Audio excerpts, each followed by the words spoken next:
Hey, here we are again, and you're probably wondering about the new Twitch design update, and you're thinking to yourself, hey, my channel could use an upgrade. Well, I have exactly what you need. Having a nice overlay keeps your channel relevant to your viewers and relatable to you at the same time.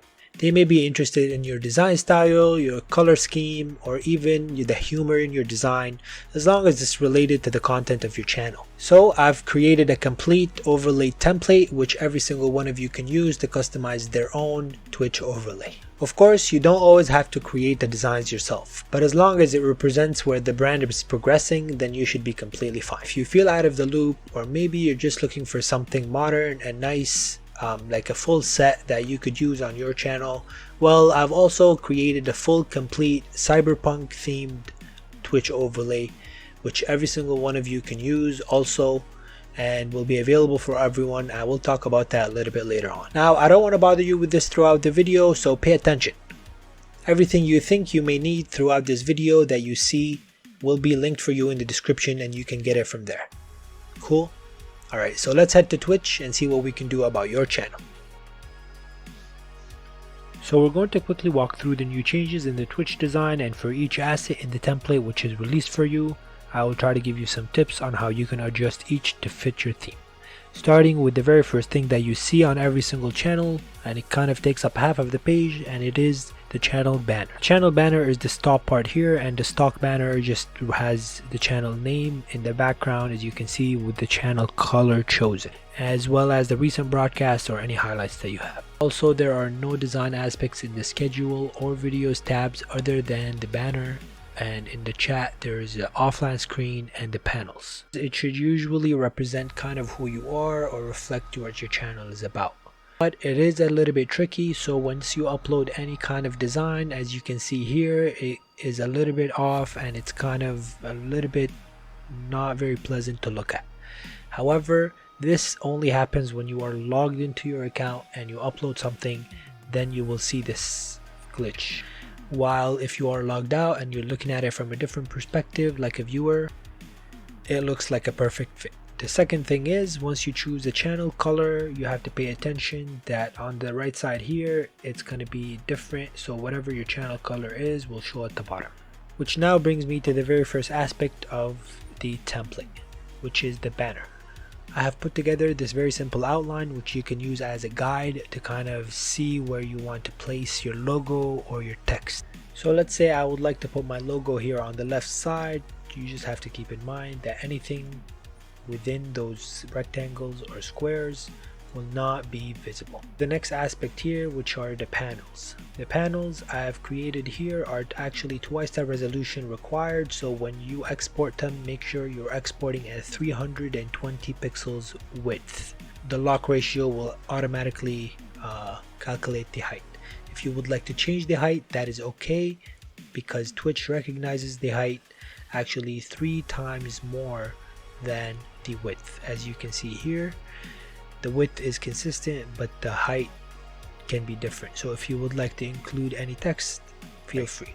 I'm quickly going to show you here how you can simply create a panel.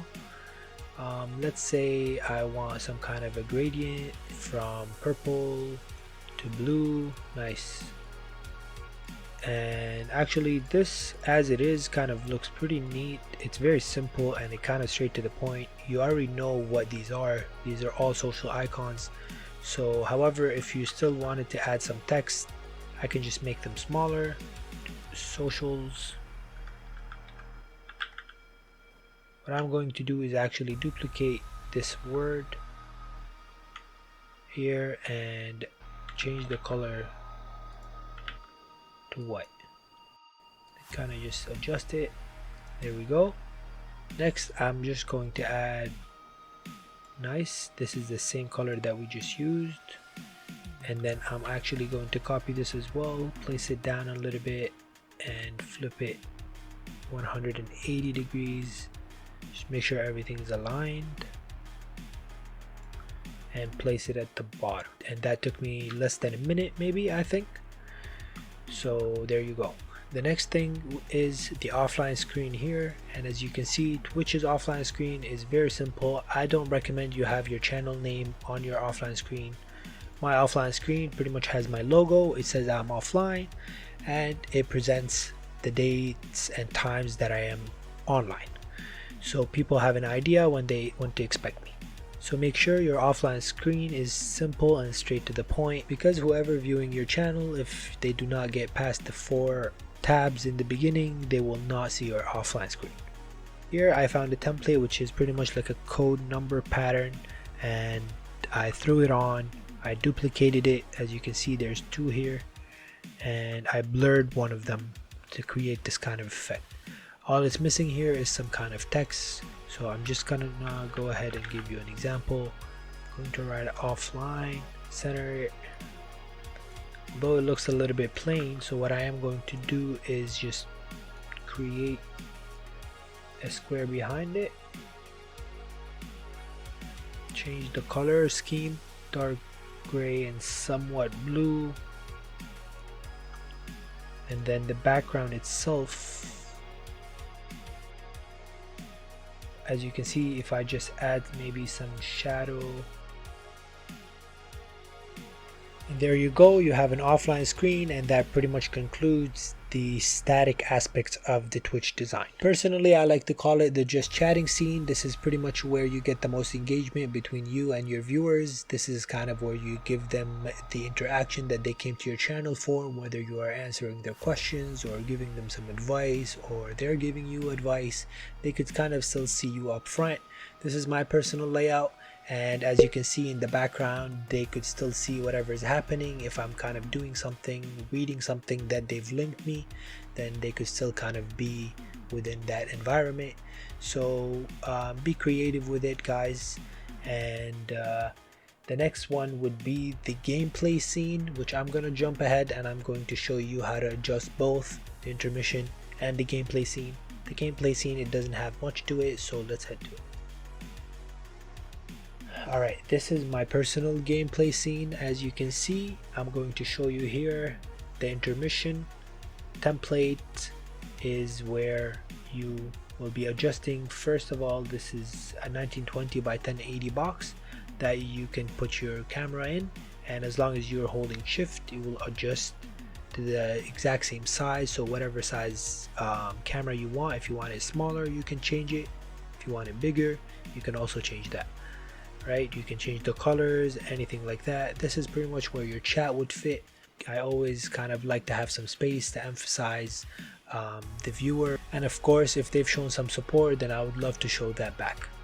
And I'm just going to show you quickly here how you could adjust this. Let's just say I'm going to create another rectangle, my sweet little rectangle here, and I am going to choose a stroke which is the exact same background color, maybe slightly bigger stroke, and then I have some kind of a chat border, just like that.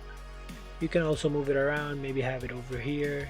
Your text could be here, either your channel name or maybe the word intermission or just chatting, anything like that. And at the bottom, maybe you can have a double, kind of like a double banner thing. There you go. It looks pretty nice, I think. Just play around with it, try to be creative. So the next thing is the camera overlay. Of course, this is also 1920 by 1080, and yeah, I'm going to go back to my rectangle here, and let's just see. So just play around with it. I think the more you play around with it, the more ideas you get, and then the more you understand what you really like. The only thing left of this template would be the transition scene, and that is kind of more personalized, but I will be offering some for you guys to download. I will also be giving an After Effects template which you can kind of change the colors in, add your own logo, and this is how it looks. So yeah. One more thing I'm sure you're wondering about is the starting soon screen and the ending scene, and personally I don't think that is kind of beneficial for a small streamer. It is not necessarily harmful, but I don't think it is beneficial, because your viewers when you're just starting out will come to your stream when they can, and all you could do is kind of just welcome them when they are there. You're ending the stream, all you could do is kind of be engaging, talk to your viewers, thank them for coming, like I thank you for watching my videos. Yeah, kind of have fun with them, say goodbye and all that nice stuff. With that said, it is time for me to say goodbye to you, but wait, before you leave, I did promise a full complete Cyberpunk package. This one does have a starting soon screen, and it actually has variations for both the camera overlay and different sub alerts, follower and cheer alerts. So I hope you guys enjoy it. It is available for everyone to download on pretty much everywhere, so make sure you share it. Of course guys, I really hope you found this video helpful, and if you did, please give it a thumbs up. If you would like to see more videos like this, make sure you subscribe to the channel because there will definitely be more content like this. With that said, as always, I will see you in the next one. Peace.